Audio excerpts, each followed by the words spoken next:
Hello everyone, उम्मीद करता हूँ you all have a future dream और उस ड्रीम को अचीव करने के लिए आप अपने प्रेजेंट रिसोर्सेज के हिसाब से, पावर और कैपेसिटी के हिसाब से अपने प्रेजेंट को पुश कर रहे होगे टू अचीव दैट ड्रीम। तो बेसिकली उसी के एक लिंक को यहाँ पे मैं डिस्कस करने वाला हूँ। थंबनेल देख के आपको पता भी चल गया होगा कि आज का हमारा डिस्कशन किस टॉपिक पे होने वाला है। बेसिकली आप में से कुछ लोगों का मुझे पर्सनल मैसेज आया था and they are looking for my personal opinion कि उनको हायर एजुकेशन के लिए जाना चाहिए कि नहीं जाना चाहिए।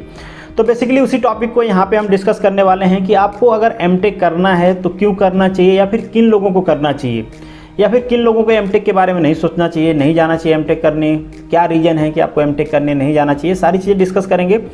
थोड़ी सी कैमरा में देख के मुझे लग रहा है कि मेरे आइज़ में स्वेलिंग है, शायद लास्ट नाइट को मैं कम्प्लीटली सो नहीं पाया था अच्छे से, उस वजह से ऐसा हो गया है। बट नेवरदलेस अगर आप मुझे फॉलो करना चाहते हैं तो डिस्क्रिप्शन में मेरे जो आईडीज़ हैं उनके लिंक होंगे, आप मुझे ज़रूर फॉलो करिए। और वीडियो ख़त्म होने के बाद अगर आपका कोई डाउट रहता है तो कमेंट बॉक्स में लिखिएगा, मैं रिप्लाई करूँगा। तो यहाँ पे बेसिकली हम कुछ मेरिट्स को डिस्कस करेंगे कि आपको एमटेक क्यों ज्वाइन करना चाहिए, और कुछ डिमेरिट्स को डिस्कस करेंगे। और बेसिकली जो हमारा फर्स्ट पॉइंट होगा उस रेफरेंस में होगा अगर आप आईआईटी और एनआईटी में एडमिशन लेने की सोच रहे हो। तो लास्ट में हम डिस्कस करेंगे कि अगर आप स्टेट इंजीनियरिंग के किसी कॉलेज से करना चाहते हो, फिर किसी यूनिवर्सिटी से करना चाहते हो एमटेक, तो करना चाहिए कि नहीं करना चाहिए। तो पहले हम आईआईटीज़ और एनआईटीज़ की बात करते हैं।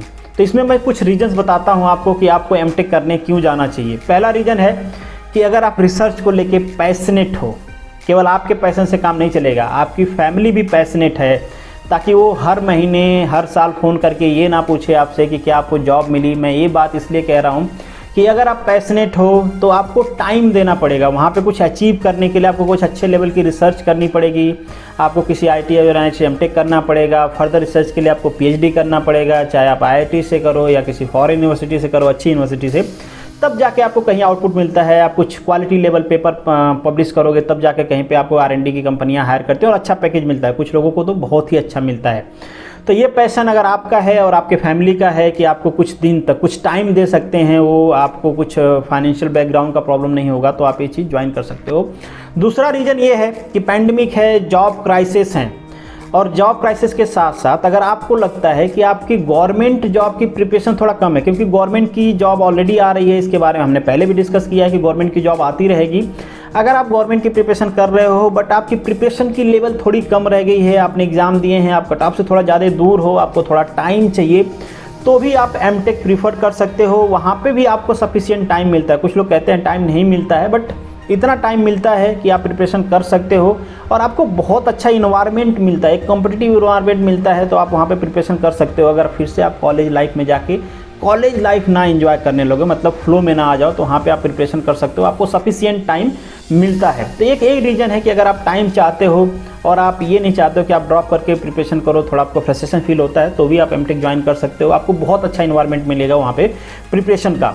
तीसरा रीज़न कि आपकी गवर्नमेंट जॉब में प्रिपरेशन का मन नहीं है, आप नहीं कर पा रहे हो और इस समय जॉब की क्राइसिस है, आपको जॉब भी नहीं मिल पा रही है, तो भी आप एमटेक में जा सकते हो अगर आपको आईआईटीज़ और एनआईटीज़ में एडमिशन मिल रहा है। और मैं बता रहा हूँ कि ये बाई चॉइस नहीं है। अगर आपका एकेडमिक क्वालिफिकेशन बहुत अच्छा है, मतलब आपने अच्छा स्कोर किया है, तो वहाँ पे आपको अच्छी अपॉर्चुनिटी भी मिलेंगी। बहुत सारी प्राइवेट कंपनियाँ आपको अलाउ करती हैं, अच्छा पैकेज देती हैं, बीटेक से भी अच्छा पैकेज देती हैं, बहुत सारी पीएसयूज़ भी आपको अलाउ करती हैं।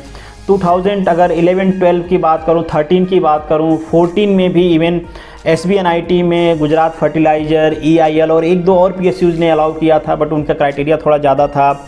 जैसे गुजरात फर्टिलाइज़र ने थ्रू आउट 75% मांगा था, तो उनको केवल 2 बच्चे मिले थे। इसके बाद उन्होंने अपने क्राइटेरिया कम करके 70% थ्रू आउट कर दिया था, बट 70% भी बहुत टफ क्राइटेरिया है कि आप हर सेमेस्टर में 70% लाओ। आपका 10, 12 बीटेक के हर सेमेस्टर, एमटेक में सब में 70% हो, तो ये भी एक टफ क्राइटेरिया है। कुछ इसी तरीके का क्राइटेरिया ईआईएल का भी था। ईआईएल में 65 मांगा था उन्होंने, बहुत सारे लोगों ने अप्लाई किया होगा 65 पे, बट उन्होंने, मुझे लगता है कि बुलाया कुछ ही लोगों को था, उन्होंने क्राइटेरिया सेट किया था मोर देन 75%। तो इस तरीके की क्राइटेरिया होती है।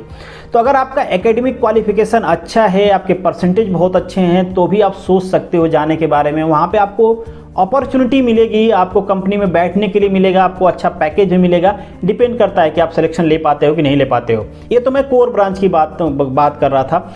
अगर मैं बात करूं आईटी और सीएस की, तो अगर आपका एकेडमिक क्वालिफिकेशन अच्छा है तो आप तो ज़रूर जाइए, क्योंकि आपको बहुत अच्छा वहाँ पे एक्सपोजर मिलता है। और जो आपका ड्रीम लेवल पैकेज होता है ना, 10 लाख, 20 लाख, 30 लाख, 40 लाख का पैकेज, ऐसी कंपनियां भी एमटेक के स्टूडेंट को वहाँ पे अलाउ करती हैं, बैठाती हैं, अच्छा पैकेज देती हैं। और डेफिनेटली इंटरव्यू बीट करना आपके ऊपर डिपेंड करता है कि आपकी प्रिपरेशन कैसी है, इस सब्जेक्ट पे कमांड कैसी है। वहाँ पे आपको पढ़ने के लिए मिलता है, अच्छे प्रोफेसर भी मिलते हैं, प्रैक्टिकल एक्सपोजर भी मिलता है, तो आप बीट कर सकते हो, अच्छी कंपनी मिलेगी, अच्छा एक्सपोजर सोच सकते हो आप। तो ये रीज़न थे आपके एमटेक में जाने का। अब ये डिस्कस करते हैं कि क्यों आपको एमटेक में नहीं जाना चाहिए। तो मैं हाईली रिकमेंड करूंगा कि अगर आप गवर्नमेंट की प्रिपरेशन कर रहे हो, आपने एग्ज़ाम में अपीयर हुए हैं और आपके आप कट ऑफ के बहुत पास में हो, थोड़े नंबर से, कुछ 2, 4, 5 नंबर से, 10 नंबर से आप कट ऑफ से छूट रहे हो, तो बिलीव मी आपने एक लेवल अचीव कर लिया है जिस पे आप एग्ज़ाम क्वालिफाई कर सकते हो। तो आप तो बिल्कुल भी डिस्ट्रैक्ट ना हो, कॉन्सेंट्रेशन बनाएं, आपका with in a year selection हो जाएगा। और गवर्नमेंट पोस्ट आती रहेंगी, डोंट वरी अबाउट दैट, मैंने ऑलरेडी इस पर वीडियो बना के बताया क्यों आती रहेंगी। तो आप तो प्रिपरेशन पे ध्यान दो, आपको उसके बारे में सोचना भी नहीं कि एमटेक में जाना है। दूसरी चीज़ कि अगर आप एकदम से कमिटेड हो, आपकी प्रिपरेशन ना है, फिर भी आप कमिटेड हो कि नहीं आपको गवर्नमेंट जॉब चाहिए, आप कंप्रोमाइज़ कर ही नहीं सकते। और केवल बातों से कमिटेड नहीं हो, आप प्रिपरेशन कर रहे हो, या फिर एकदम कमिटेड हो कि आज से मेरी प्रिपरेशन होगी और मैं जब तक गवर्नमेंट जॉब नहीं लगेगी तब तक उठने वाला नहीं हूँ। चाहे वो टेक्निकल प्रिपरेशन कर रहे हो आप, नॉन टेक्निकल कर रहे हो, कुछ भी, तो भी आपको डिस्ट्रैक्शन नहीं पालना चाहिए, आपको एमटेक में नहीं जाना चाहिए। बिल्कुल आप कॉन्सेंट्रेट होकर पढ़ाई करिए, 100% कमिटेड हो तो मैं आपको एश्योर करता हूँ आपका सिलेक्शन हो जाएगा।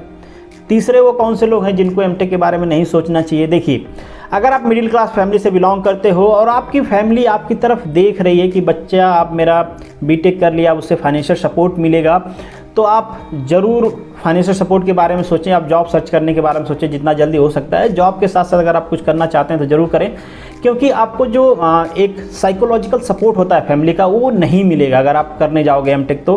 क्योंकि फैमिली आपके तरफ ये देख रही थी कि आप अब उनको फाइनेंशियली सपोर्ट करोगे और आप फर्दर पढ़ाई के लिए जा रहे हो, वो भी उसमें 2 साल टाइम लगेगा, तो लोग आपको साइकोलॉजिकली सपोर्ट नहीं कर पाते हैं। तो भी आपको सोचना नहीं चाहिए एमटेक के बारे में, आप ज़रूर फैमिली को सपोर्ट करो। और आपको मैं एश्योर करता हूँ यार, BTech is the more than sufficient to achieve anything. किसी भी चीज़ को अचीव करने के लिए बीटेक की जो डिग्री होती है वो मोर देन सफिशिएंट होती है। तो आप एमटेक के बारे में ना सोचें।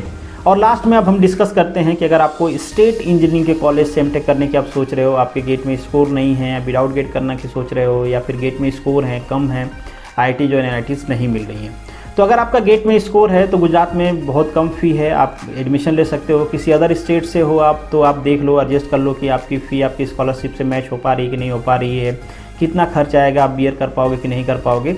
हाँ, बट ये है कि अगर कहीं पे क्लास करना पड़ रहा है एमटेक का, किसी स्टेट इंजीनियरिंग से आप करना चाह रहे हो, वहाँ पे क्लास करने के लिए जाना पड़ रहा है, तो मैं हाईली रिकमेंड करूँगा कि ऐसी जगह एडमिशन मत लो। बहुत सारे ऐसे कॉलेजेस हैं कि जो आपसे पूछते नहीं हैं, डेली क्लास के लिए आप एडमिशन ले लो, आपको स्कॉलरशिप आ रही है गेट स्कोर से और आप प्रिपरेशन करो, तो ऐसी जगह आप एडमिशन ले सकते हो। मैं इसलिए अब क्लास के लिए आपको बोल रहा हूँ कि कुछ भी पढ़ाई नहीं होती है वहाँ पे, कोई एक्सपोजर नहीं मिलेगा आपको, वहाँ पे लैब अच्छी नहीं मिलेगी, ऐसा कुछ नहीं कि आपको वहाँ पे कुछ सीखने के लिए मिलेगा। तो अगर कोई ऐसा कॉलेज है या कोई ऐसी यूनिवर्सिटी है जो आपको प्रेशराइज करते कि नहीं आपको कॉलेज या क्लास करनी पड़ेगी, तो ऐसी जगह आप एडमिशन ना लें।